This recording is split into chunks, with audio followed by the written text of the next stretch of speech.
Kita hidup di dunia itu tidak kekal. Kita akan ada titik di mana kita akan mati.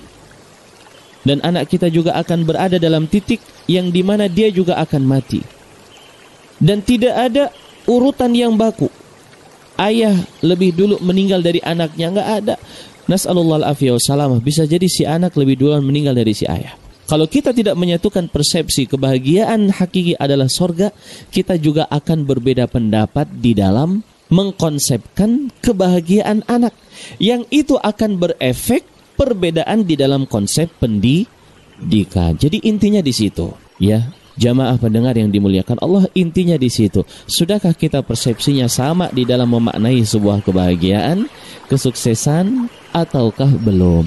Kalau belum, mari kita luruskan persepsi kita. Tidak ada kebahagiaan yang lebih indah daripada sorga.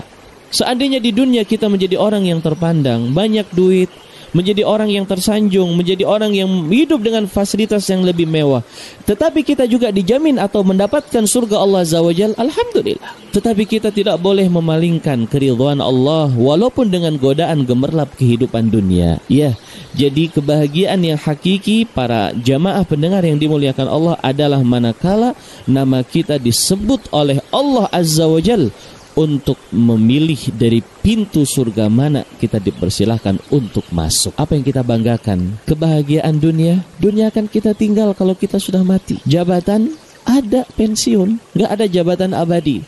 Nggak ada jabatan abadi di dunia ini. Ada namanya pensiun. Maka pendengar yang dimuliakan Allah, mari kita satukan persepsi dalam memaknakan kebahagiaan, bagaimana kita itu meraih surganya Allah Subhanahu wa ta'ala.